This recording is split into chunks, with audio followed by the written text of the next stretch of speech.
Okay, great. So let me get to where we need to get.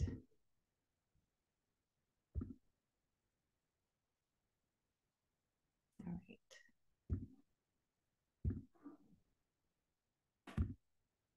Forgive me, I'm doing my own tech today, which is always a little interesting hat to wear while you're trying to have a conversation. Can you all see that? Okay, great. So again, I just want to welcome us all into this space. Today we are gathering, the topic is mending the world within our reach. My name is Amy Day. I use she, her pronouns. Again, for accessibility, inclusivity, if you can't see me, I am just a woman of European descent with medium short hair, blondish, sitting in a room with blue walls, white shirt, necklace. I'm coming to you, if I haven't mentioned it, as the Director of Spiritual Life here in a rural Northern California congregation, or a small congregation, the Humboldt UU Fellowship in Bayside, California, about 5 hours north of San Francisco. And the topic today is one really near and dear to my heart. They say that often we write the book that we ourselves need to read. And so this workshop came about because I myself need reminders. My own personal place that I go to when I go into a place of overwhelm, when I feel the enormity of the world's grief, when I feel the enormity of not just the personal wounds that I carry, but everything happening, unfurling, collapsing around me, I go into a place of freeze. That's what my autonomic nervous system does. I shut down, I go into myself, I close myself off, probably when I need connection the most. And I go into this story of lack. I go into this story that I don't have what I need to meet the needs that I see. I don't have enough time. I don't have enough energy. I don't have enough wisdom. I don't have enough status or privilege. I don't have the right resources. And so I needed to be reconnected to this story of this mending, this idea of reconnecting to the larger web. And so if that's something that you need in your world, a visceral, visual reminder, then welcome, you're in the right place. So my hope is that if we have done our job, our work together well today, that you will leave moving from this story of isolation, from this sense of separateness, that you're all alone in the universe, to a story of deep connection and strength. So it'll look a little bit, and we'll be using a lot of these visuals today. So it'll look a little bit like this, right? Here we are, alone, center of the universe. I think of what writer Anne Lamott says, where she talks about the little piece of shit around which the world revolves, right? Where we're so caught up in our own foibles, convinced of our own limitations, and we forget the grandeur, the immensity of all that lies outside of us. So we're going to hopefully move from this sense of separateness to a sense of connectedness. And if you can't see this, this is where we're going to look at some different zones. So again, here we are at the center, right? But then we span on out and we see this wide field of connectivity that we have connection and access to, our friends, our family, the roles that we play, the connections we foster, both in and outside of ourselves. So going from a blank, empty canvas to one that is rich and vibrant and full. So that's my hope. So at this moment, I invite us just to take a breath and land. If you have a candle nearby or a chalice, this is a great time just to kind of signal to your own nervous system that this is a time to engage with the sacred. And so these are our chalice words. And again, this is where we get the title of this workshop today from Clarissa Pinkola Estes. And she writes, "My friends, do not lose heart. We were made for these times. I've heard from so many recently who are deeply and properly bewildered. They're concerned about the state of affairs in our world now. You're right in your assessments, yet I urge you, ask you, gentle you, to please not spend your spirit dry by bewailing these difficult times. Especially do not lose hope, most particularly because the fact is that we were made for these times. In any dark time, there's a tendency to veer toward fainting over how much is wrong or unmended in the world. Do not focus on that. There's a tendency too to fall into being weakened by dwelling on what is outside your reach, by what cannot yet be. Do not focus there. That is spending the wind without raising the sails. We are needed. That is all we can know. And though we meet resistance, we more so will meet great souls who will hail us, love us, and guide us, and we will know them when they appear. Didn't you say you were a believer? Didn't you say you pledged to listen to a voice greater? Didn't you ask for grace? Don't you remember that to be in grace means to submit to the voice greater? Ours is not the task of fixing the entire world all at once, but of stretching out to mend the part of the world that is within our reach.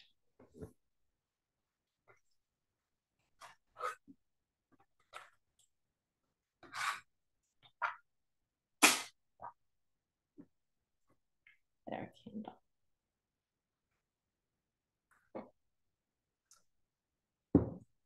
So I'd like to invite us to check in. If you're joining me live, this is a moment to check in the chat. If you feel comfortable doing so, just checking in with yourself, noticing how you come to this space. I think our culture would have us believe sometimes that in order to do really powerful work, we need to show up as our best and brightest selves. But I believe if we're doing sacred and powerful work, that it's almost a kind of Statue of Liberty thing happening, right? We can bring our tired, our poor, our huddled masses. We can show up exactly as we are inside this moment and trust that that we will be able to do the work and make the connections needed. So if you'd like, I invite you to check in the chat. Just how do you come to this moment? What's alive in you? If you're joining us in the recording, just take a moment to check in, close your eyes, feel into your body, just sense how you're feeling, what's alive in you in this moment, what's present. And secondly, just taking to acknowledge the outside environment in which you're in, maybe even having a look around, signal to your body, your nervous system that in this moment you're safe. Notice where the exits are. If you have access to a window and you want to look outside, just taking in the natural landscape. I'm here at the fellowship where I work, and normally there's beautiful grass and trees, sunshine. They're actually painting the building today, so I'm kind of entombed behind plastic with the windows. But I'm also aware that I'm coming to you from the unceded ancestral lands of the Wiyot, and that informs part of the connections that I hold, part of the work that I do. So just taking in internally, externally, how do you come to this?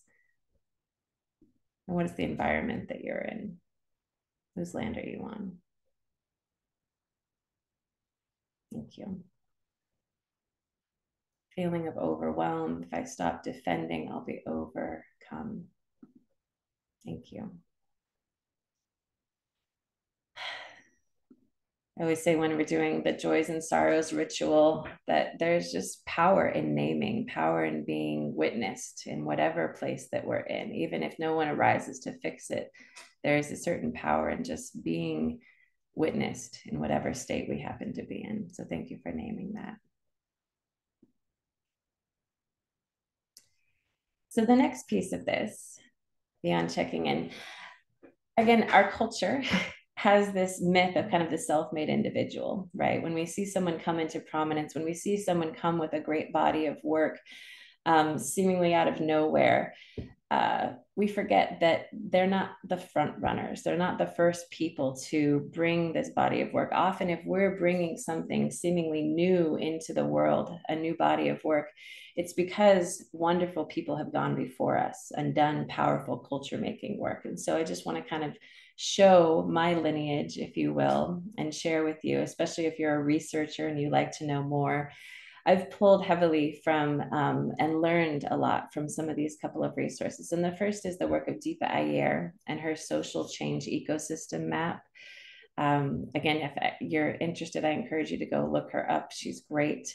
So for the work she does, it's all open source. It's free if you want to use with your community, with your congregation.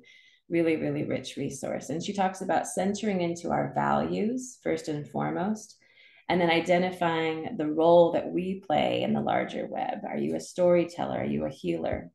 And then how we weave those connections for change. So a really, really powerful resource there. The next thing I want to name is I take a lot of my thinking from permaculture principles, interestingly enough. Now, I'm not a gardener.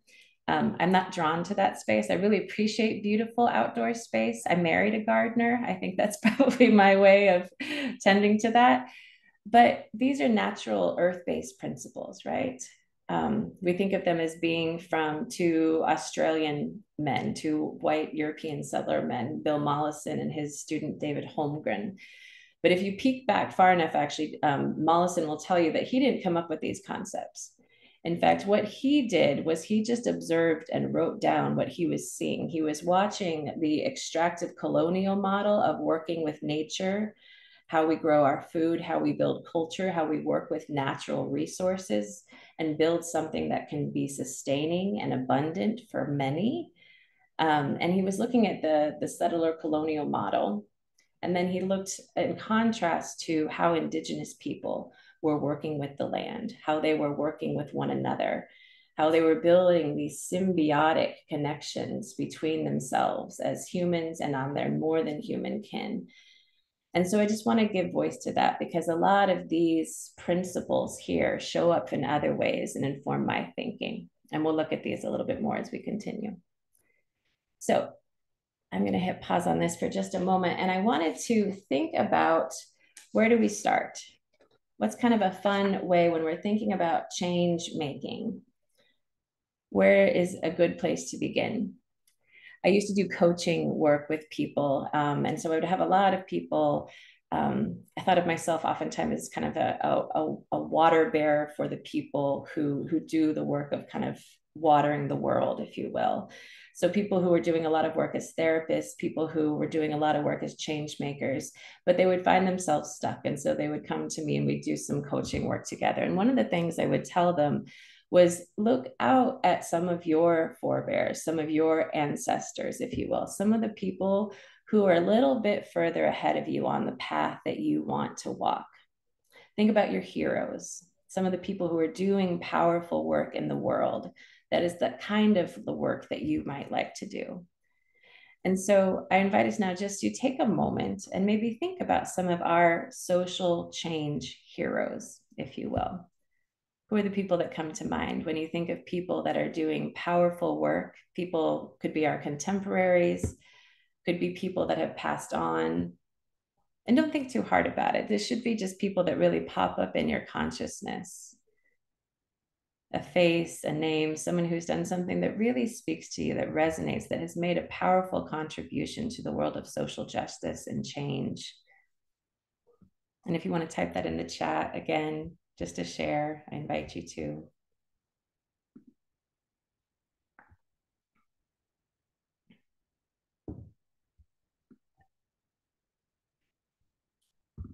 Great. Mother Teresa, Reverend William Barber. Lovely. Malcolm Gladwell. Lovely. Thank you.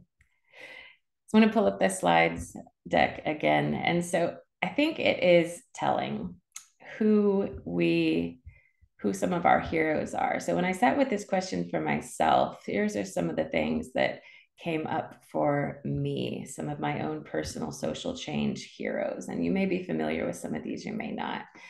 But I thought of people like Bell Hooks, whose words and work have deeply touched my heart and formed my thinking. I thought of people like Adrienne Marie Brown, whose books have really helped to transform the way I think about service and leadership and facilitating and organizing. Audre Lorde, Tricia Hershey, and I'll bring back some of these names later if you're not familiar with them. I think of Sonia Renee Taylor, whose work is The Body is Not an Apology, Nadia Boltz Weber. And there's a lot of commonalities with these women, if you're not familiar. So all of them, when I look out at them as kind of an ecosystem into and of themselves, I see that there's some commonalities. Most of these women have done some writing. A lot of them have at least one book credit to their name. A lot of them do work that is highly visible, right? They show up in a larger cultural context. They do some public speaking. And a lot of them have had to carve out a path that didn't exist before they set out on it. If I think of people like Audre Lorde, when she was doing her work, there wasn't an easy, clear pathway, right, for a Black queer feminist to come and, oh, yes, I'll take the Black queer feminist pathway that so many have trod before me, this broad road, and just do what they did. She had to carve a path of her own because it didn't exist. She had been kept from a lot of the traditional pathways to opportunity.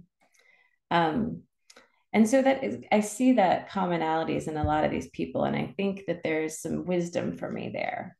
So I think it's just one thing, just to pay attention to who we look towards, who are our heroes, pay attention to what we love.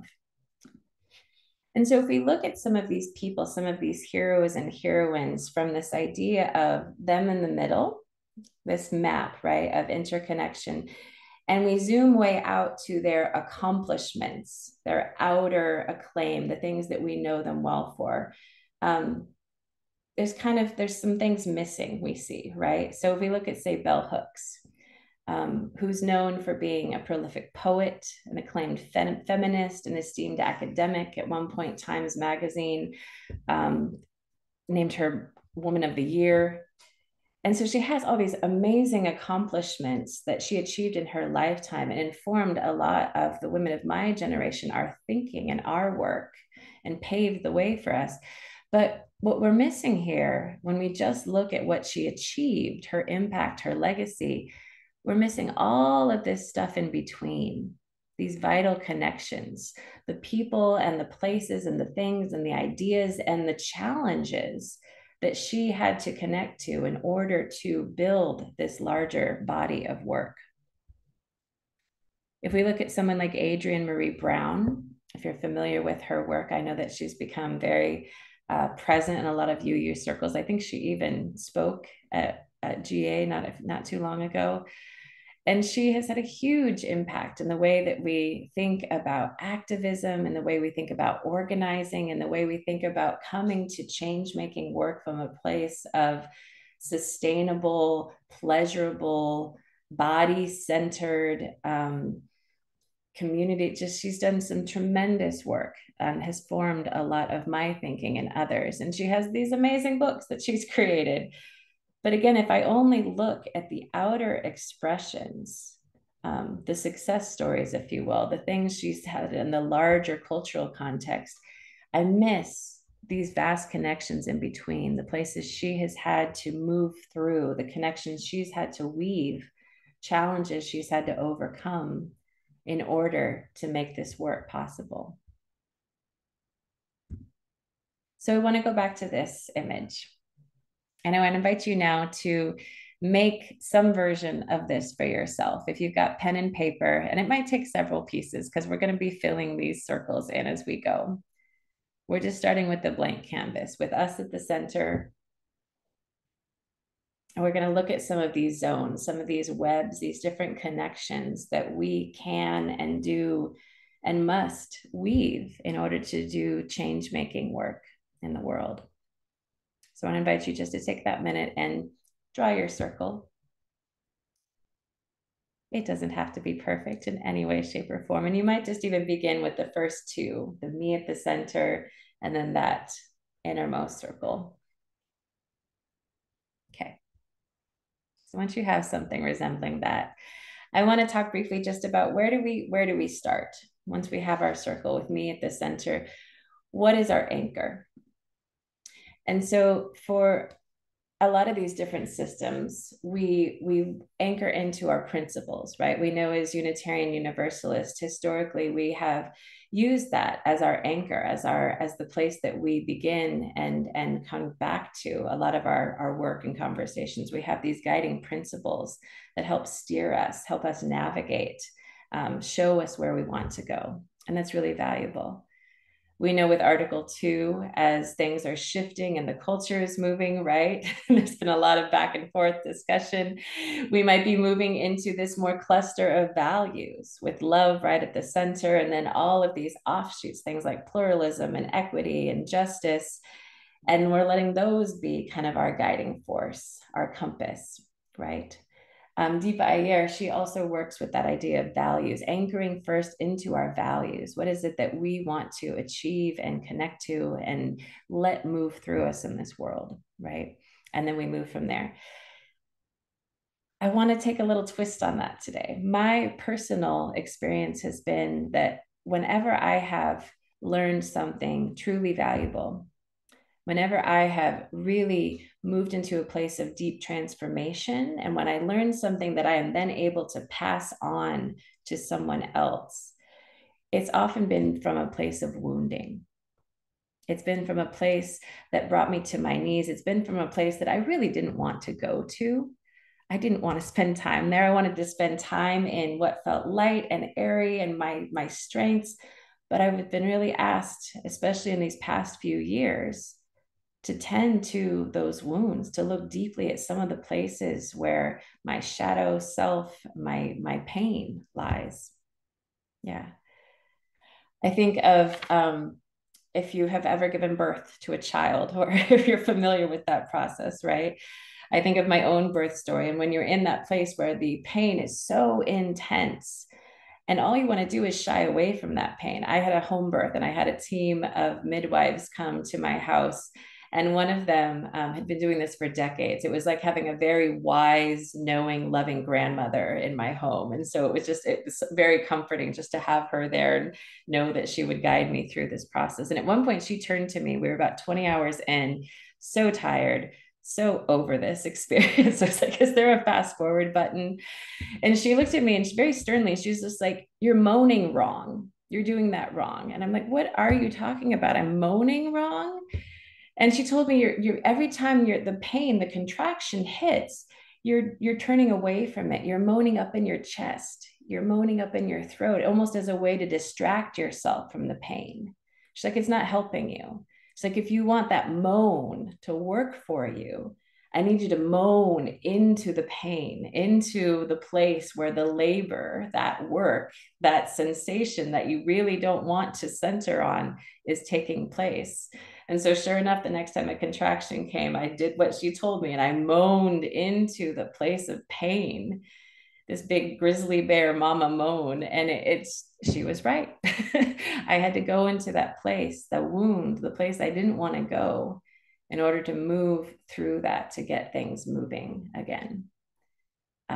And not to belabor this point, but if we think of, if you know anyone who's in recovery circles, right, we talk about in order to move into a place of transformation, oftentimes there's a need to hit bottom. There's a need to come to your knees. There's a need to look at all of the pain and the unmet needs that addiction was hiding. We need to turn away from the distraction, the anesthetizing, and turn towards what is aching in order to really move into our work. And so I want to invite us to start there. And again, this is when you can kind of take pen to paper. We're going to take about 5 minutes here. And I want to invite you to sit with this question. And before we go there, in fact, I want to bring in some words from Rumi, because you can never go wrong with words from Rumi.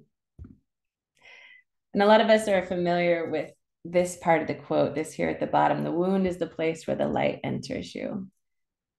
But a lot of us are unfamiliar with the words that precede it. And so I wanted to bring those in. I said, what about my eyes? He said, keep them on the road. I said, what about my passion? He said, keep it burning. I said, what about my heart? He said, tell me what you hold inside it. I said, pain and sorrow. He said, stay with it. The wound is the place where the light enters you. So I want to invite us now, if you are able, and again, you can always hit pause, come back to this if you're watching the recording, just to sit with the question, what are the wounds that you carry right now? Write them all out. Take as big a piece of paper or papers as you need and give those wounds the light and the space and the air and the daylight they need to really come to the surface. These could be personal, political, maybe you're facing some kind of financial, relational, emotional hardship. Nothing's too small, nothing's too big. Name the things out there in the world that are grieving you. So let's just take a few minutes and write those down.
So I want to invite us now just to take a look at that list.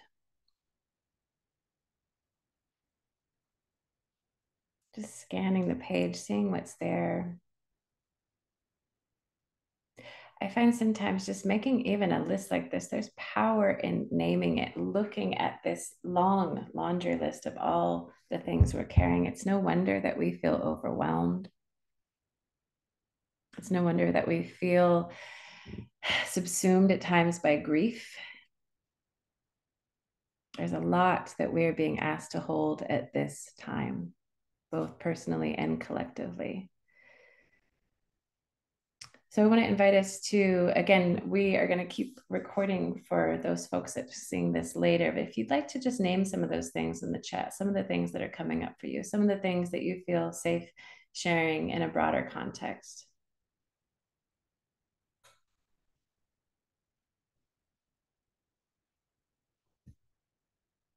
Again, just that act of being witnessed, of letting ourselves be seen in our vulnerability, our woundedness, our need. What are some of the things coming up? And again, if you're watching the recording, this is just a time to sit with that, to not move away, to not check that off your list, but to really just take a breath and land inside that place of grief, the wound, the place where the light is trying to get in and reveal to you what it is that you are fighting for, what it is that you want to move towards. living in a time of deep division and alienation.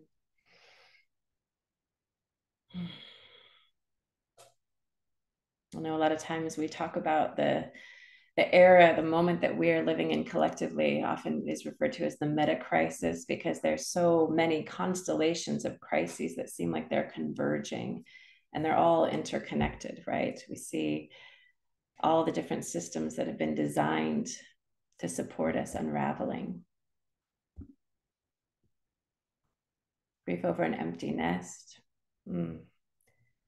The war and the genocide in Gaza, anti-transgender legislation, anti-abortion legislation. And I want to just call in, name the fact, what happens to our bodies, even in just calling in this stuff and naming it? Do you feel the breath catch in your throat? Do you feel yourself tense up? Do you feel even the tendency to kind of want to go numb? We all have different responses that were put in us as safety responses, right? Maybe we learned somewhere that like our needs weren't going to get met, so we might as well just get really small and not have them. We've all learned these safety responses to keep us alive and survival, but we want to move beyond survival. So I just want to name how this shows up in our bodies. So just take a breath. If you can, if you want to turn on your arms and legs, so to speak, and just let this move through you. It's real. This stuff affects us on a very felt, embodied level. We don't just hold it up here. So this brings us to the next piece of the puzzle I want to unpack together if we can. And that's by looking at kind of our zones of influence. So again, from the permaculture world, they talk a lot about these zones. And so this is taken directly from a permaculture source. So this is obviously looking at things like gardening and land management, but we're going to kind of tweak some of these definitions for our own understanding today. And so we talk about zones, and that begins in the places that we move daily, right at the center of this circle. This is often our home environment, the people we encounter there. Moving out into zone 2, the places we go frequently, maybe our neighborhood, the place right beyond where we live. Maybe it's our job. We spend a lot of time in those places. Places we visit occasionally, maybe those are your communal spaces, the people you see once a week. Maybe it's your congregation, the people you have connections to there. The places we visit infrequently, maybe it's communities beyond our own bioregion, other congregations, other people that we might meet even here at GA. And then those places far beyond our reach, some of the places that we witness way out in the world. If we name some of the pain that we can see, things like the things happening, unraveling in Ukraine, in Gaza, things that we see and we bear witness to that impact us, but they feel so far beyond our reach that oftentimes we can only observe and bear witness.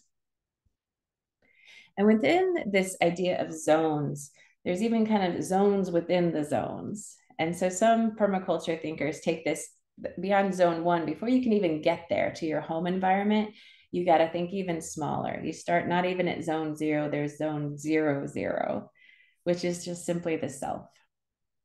It's looking at what is ours right in front of us, this body, mind, heart, spirit, nervous system that we inhabit every single day. And we talk about when we key in on this very micro level, when we start from this place, we do something. We begin to kind of leverage our own personal power.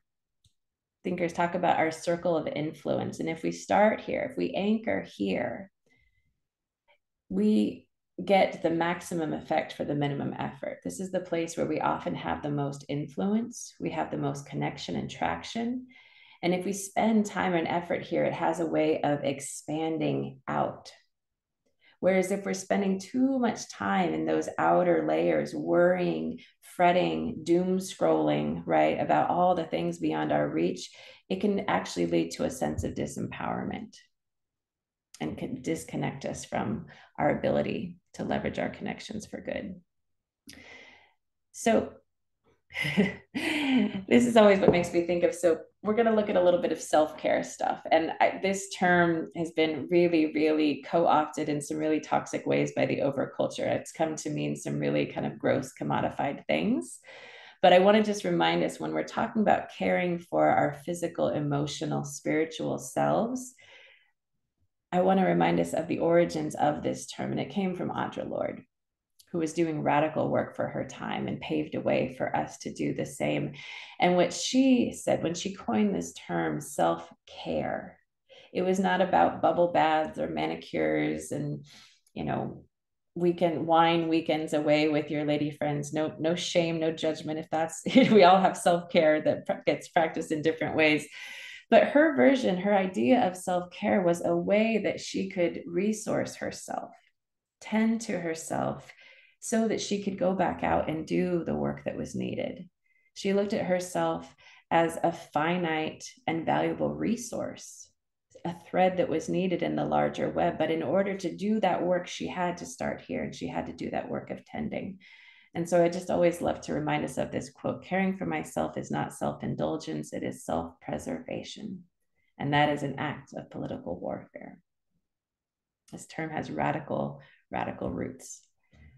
And so this is another pen and paper moment. I want to invite you to sit with some of these questions as we look at this zone 0 or double zero, if you will, to use the permaculture nomenclature or lexicon here. And just to sit with some of these questions. How am I caring for my physical body? What does that look like right now? What practices, what tools, what resources? And again, there's no right or wrong answer. The things that I need might be very, very different from the things that you need. So how are you caring for your physical self?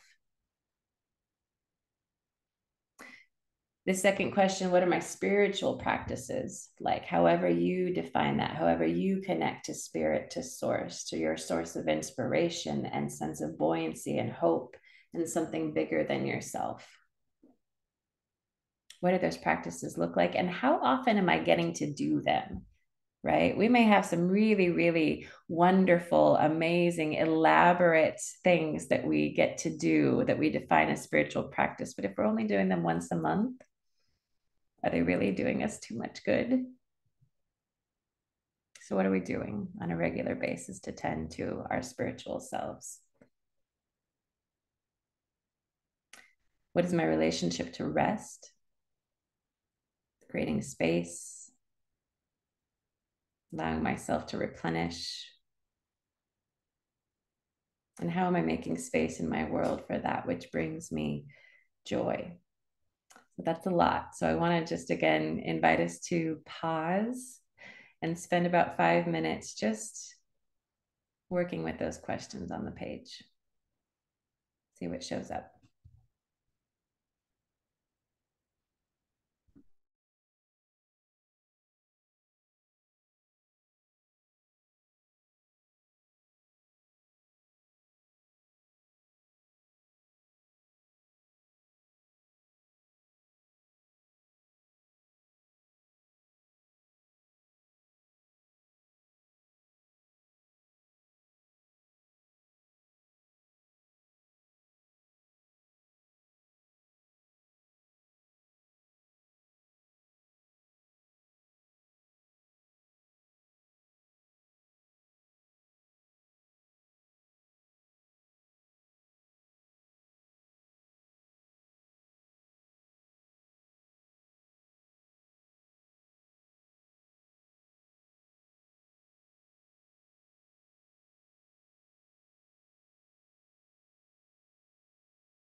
So I invite you to spend as much time with this question as feels good. You can always come back to this.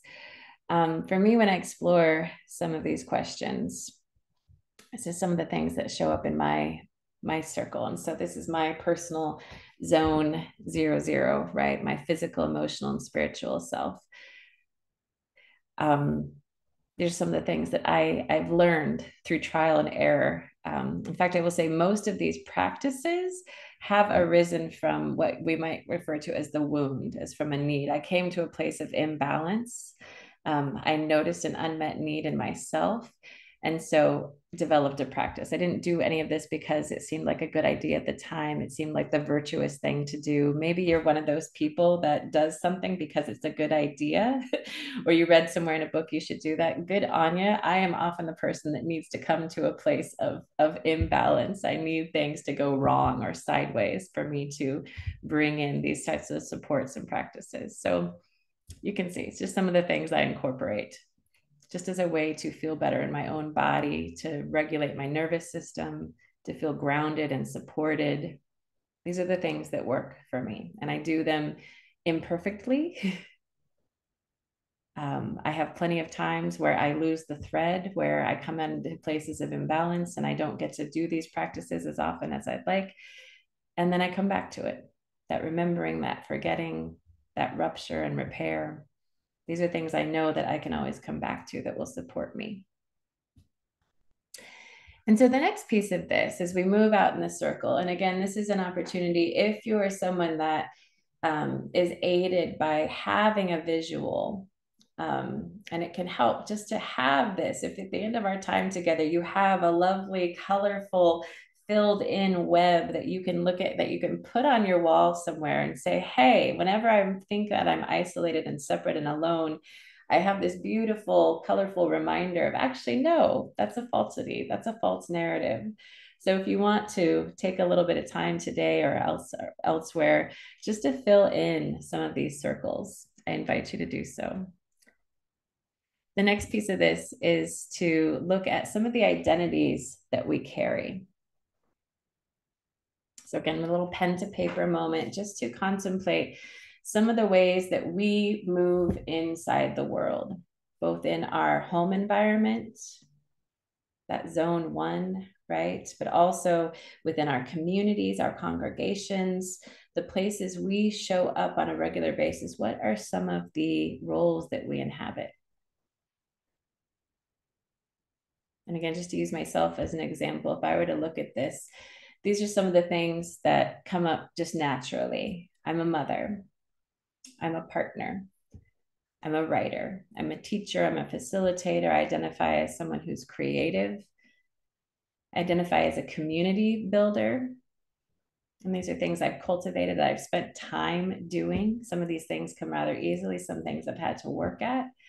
And then there's things that I don't find particularly interesting, but they're worth noting. For instance, I'm a cisgendered woman of European descent. I don't find that particularly interesting. However, that gives me a certain amount of privilege within the context in which I'm currently living. That can be a resource, right? That's going to open certain doors to me and close others. And so it's important to remember some of the things that I take for granted that I don't find particularly compelling do weave some kind of connection. I'm a college graduate, homeowner, and again, not very particularly interesting. I identify as straight, meh, not that interesting. But however, in the cultural context in which I'm living, that's going to open certain doors to me, close others. It will allow me into certain spaces. And so just take a moment just to list some of the roles that you carry, some of the places you show up, and some of the things that come easily to you that you might take for granted.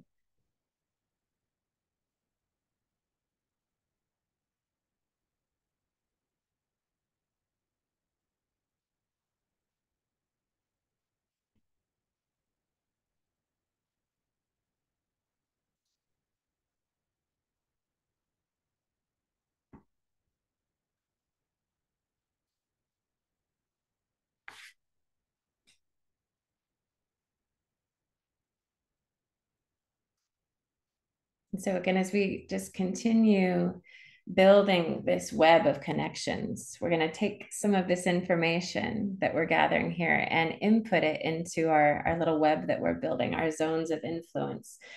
So you see here this notion of moving out beyond the zone zero. Once I've tended to some of my wounds, my needs, looking at the roles that I carry in the larger world. And I start with my home and my family, the people I see every single day that I guarantee I'm having an influence on, for better or worse. Showing up as a teacher, as a mother, as a partner, right? We don't think of these as particularly valuable roles necessarily, especially they're not very high status roles, but they're vital and they're essential, and they're roles that we inhabit every single day. So building out that web of connection.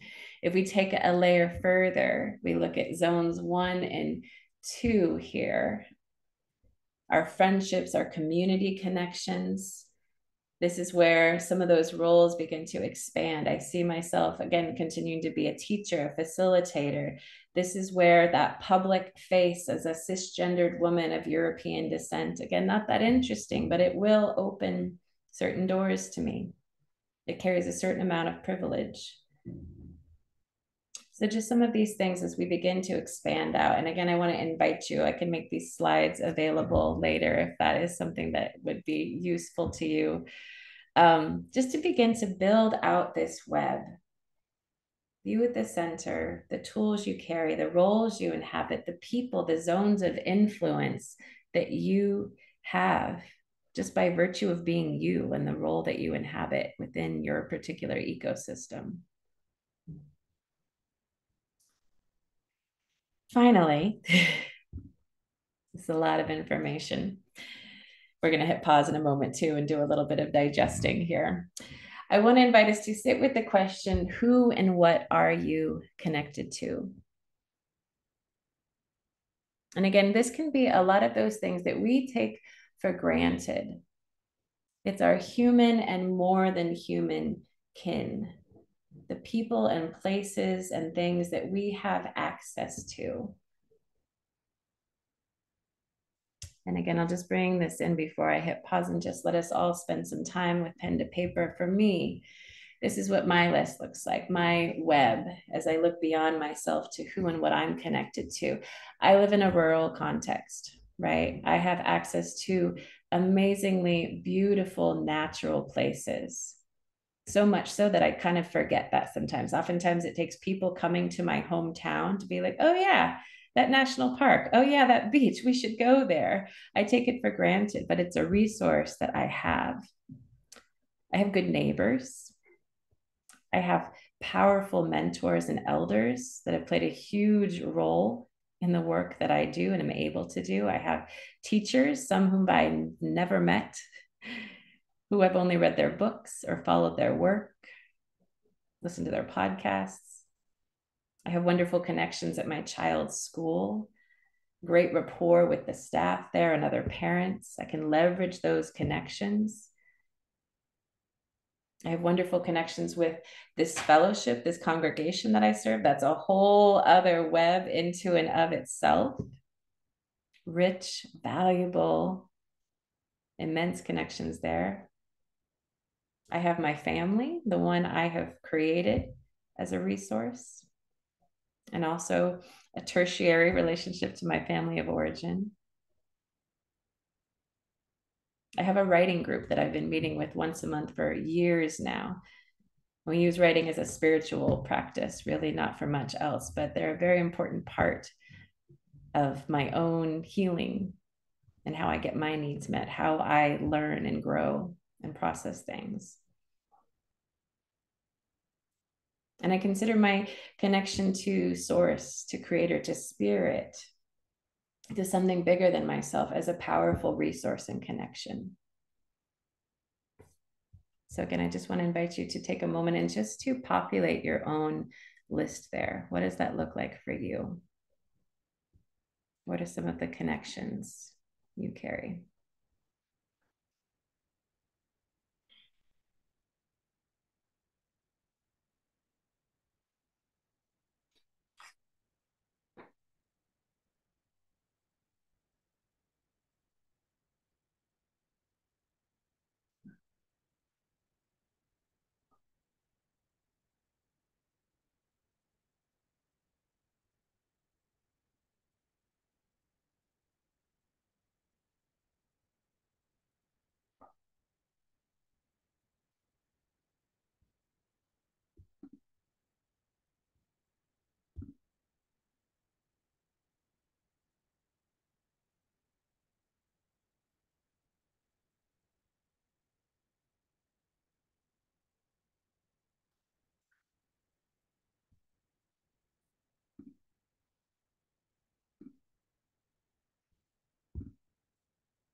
So as I mentioned, we're going to go ahead and hit pause here in a moment. I want to invite us to unmute and share. It won't be part of the recording. I just want us to kind of collectively process this. But this is what we're hoping to build, right? As we look at this web of connections, we're building ever outward. We're populating this space. And they're not mythic, imagined connections. These are the ones we already have right at our fingertips. We're populating these zones. And so again, for me, if I'm looking at the things that I carry, this is getting bigger and bigger. I'm moving out into my work relationships, my connection to nature, some of the teachers and mentors and acquaintances I have. And how can I foster those connections? How can I work and tend them, work with them to do the type of work I want to do in this world? So expanding out from the center. This is what my personal web begins to look like. And this is something, again, if you would like to, can begin to build this visual web for yourself. So let us take a moment,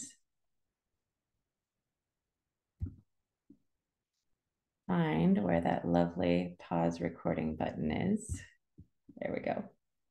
It's gonna, bring us, we're recording again. So I'm gonna bring up a few more of these slides. And I just want to look at couple more things before we close our time together. And one of them is I want to name the fact that, again, just as we look at some of the roles that we inhabit, and some of them just came to us by grace, right? Some of them we didn't have a choice in the matter we were born into, but some of the roles, some of the connections, the critical connections in our life are things we've had to cultivate. When I look at this particular list, I think of the things. I have good neighbors. I really do. I know that I can call them up if I need help with childcare or a home project. I also know I've cultivated that. I cannot tell you how many times other people's children have come on vacation with me.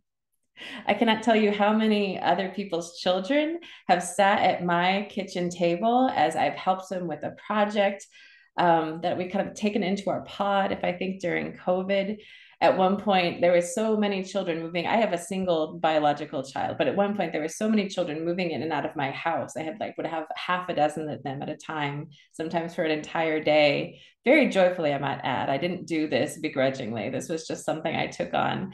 And a lot of them called me Mama Amy, right? And so this is something I cultivated and I joyfully cultivated. I took on some of that shared symbiotic responsibility. My husband's really great about trading work projects. So if a neighbor needs a deck built, something like that. So we as a family have consciously cultivated that connection. We've been good neighbors, so we have good neighbors. Doesn't always work out that way, but for us it has. I have powerful mentors and elders. And the reason I have those is because I went looking for them. I left my family of origin when I was about 16 and didn't have access to people in my world that I shared a common vantage point or value system with. I didn't have people in my immediate vicinity that I could tap their wisdom and their guidance. And so I put out the call, a very loud one, and I started looking for people that I could learn from, that could teach me, that could take me alongside them, and I could apprentice in some formal or informal way. And so I've cultivated that. I have powerful teachers, right? People I've never met. I listen to a lot of podcasts, read a lot of books.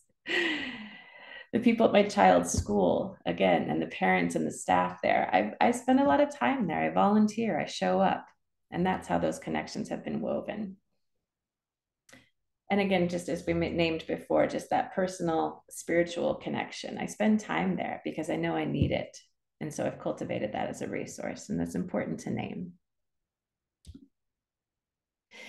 And so again, I want to just invite you to, at your own time, at your own leisure, spend some time with this map, starting at the center, starting with what aches, starting with what needs the most attention in that innermost zone, and begin to populate this list. What is aching? What is wounded?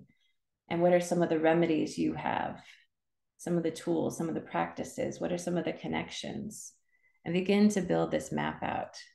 And I would love to see what you come up with. I'll drop my email information and I'll send that back out if you want to share that with me. I love just seeing what other people come up with. And so these are some of the questions that we're naming and answering inside of that space. We begin with the wound, what's aching, and name some of the ways in which we meet that wound. We begin to care for ourselves. We look at the identities we carry, where we're strong, what brings us joy. We look at who and what we're connected to. And that's how we begin to build up this web. So again, if we go back to this, our heroes, right? The people that we look to out in the larger world, right? Who oftentimes we don't see a lot of their backstory. We, you know, in the era of social media, we know that a lot of times we're seeing the highlight reels, the success stories, when we're living in our real lives. And it can be very easy to compare those two.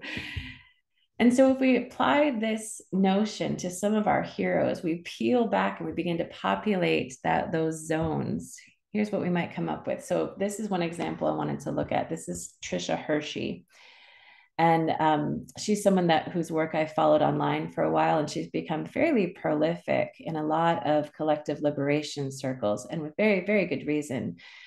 She helped us coin this idea of rest as resistance, as unplugging from ceaseless productivity and hustle and what she defines as grind culture, white supremacy culture. She's come out with some wonderful resources like this rest deck you see here, where you can choose a card and she'll have different prompts and ways for you to engage with rest.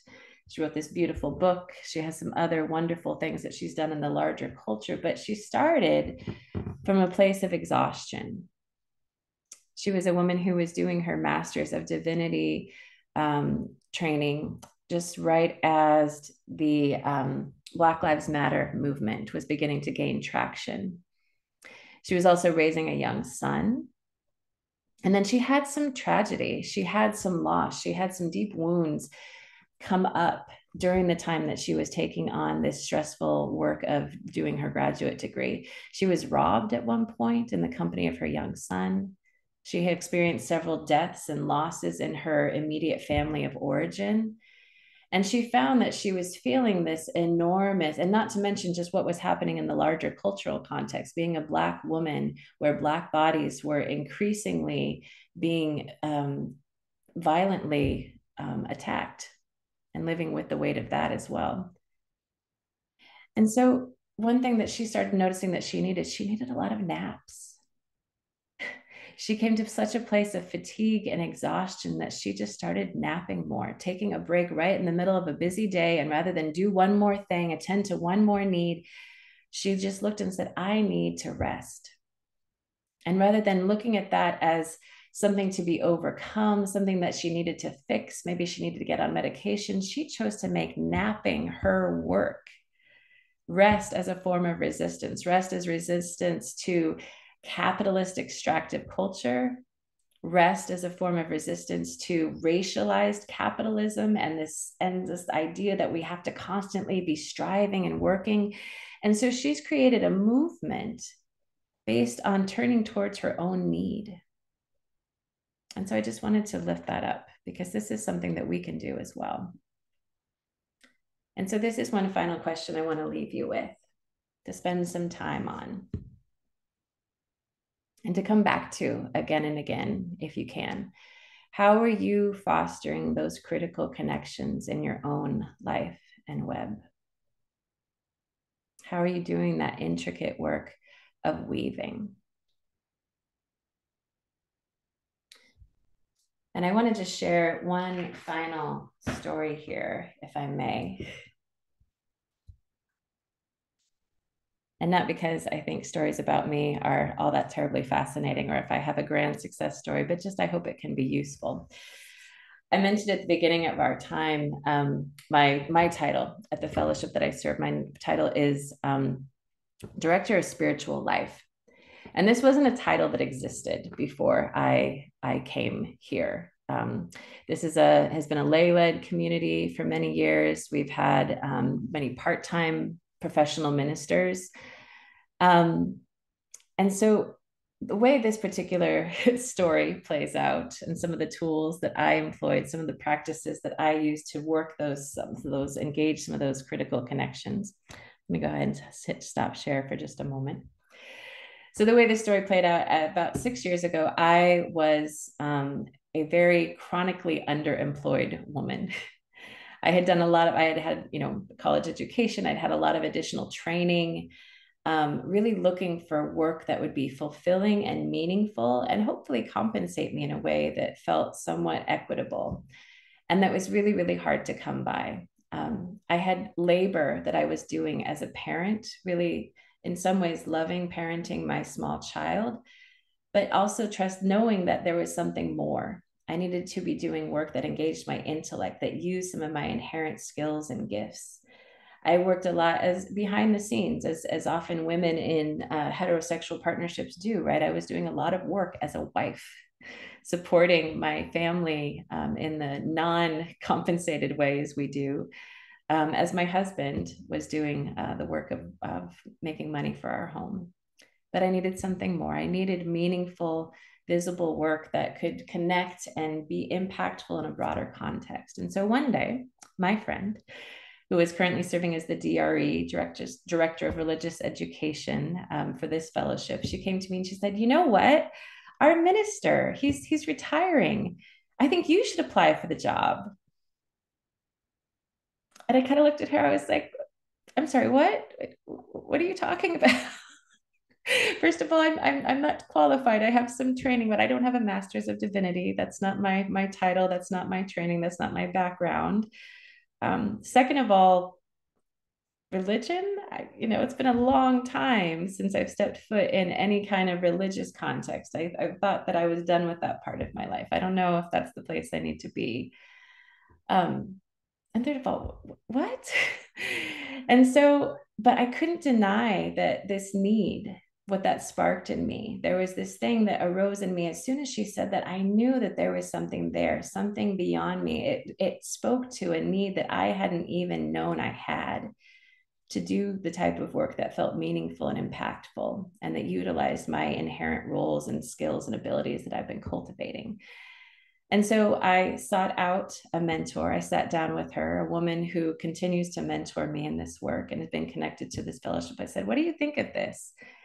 And she said, "Yeah, I think that's a great idea. And I think you need to start to weave those connections. The first thing you need to do is to get in there and start to meet that community." And so these were just some of the steps that I took. And I just want to share this again, just if they can be of benefit and use. And a lot of these do come as well from that permaculture context, where we look at ways to interact with the environment we're in a way that's sustainable. So the first thing I did was just observe and interact. I started coming to this fellowship, not because that guy, "Hey guys, I'm here, I'm going to be your new leader and you should, get to know me." I came in without an agenda.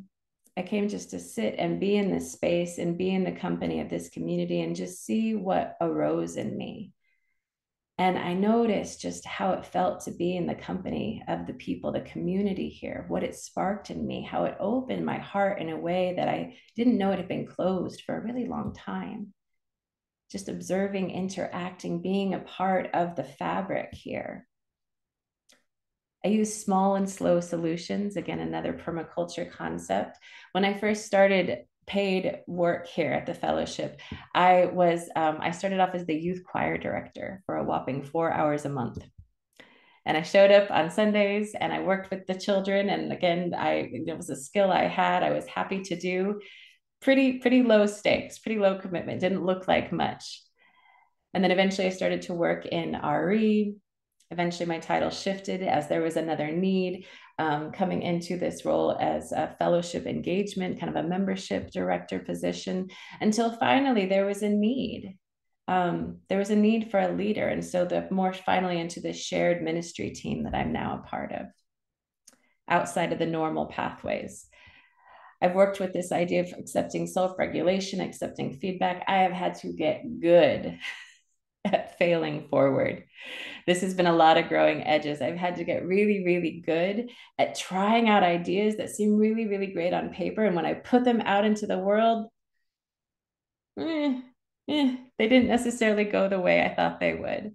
And so I've had to get really, really good at just looking at that and learning and moving forward. Really good at asking for feedback, right? People that I trust. What do you think of this? Is this work? And taking the knowledge and the input they give me and moving forward with that.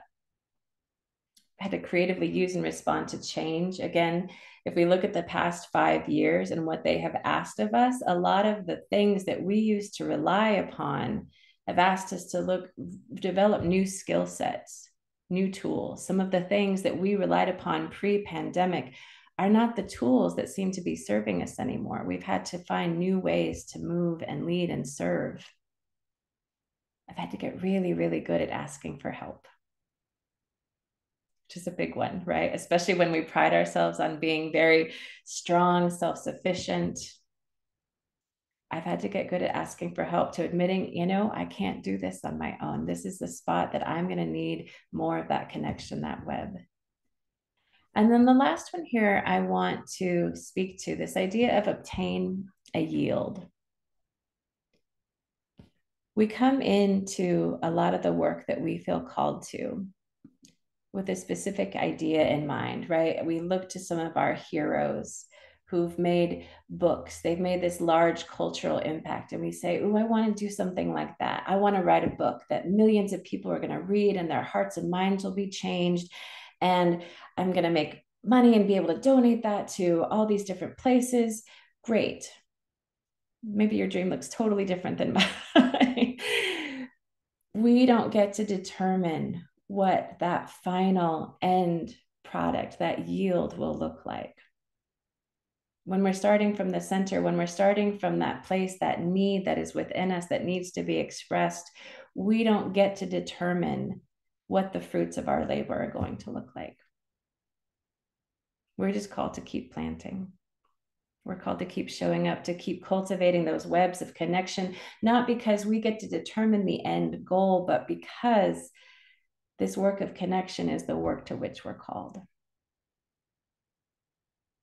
And I think for many of us, as we have moved through continuing layers of loss and devastation on personal and collective levels in the past few years, we are learning that we get to do the work, we get to do the labor, but we are not entitled to the fruits of that labor. We, as good aspiring ancestors, right, we get to plant trees, as it's been said, that we may never get to rest under the shade of, but we get to keep planting, just as our spiritual, intellectual forebears did. Some of them never got to see what their efforts have yielded, but they kept showing up to it. And so what I would love to close with here today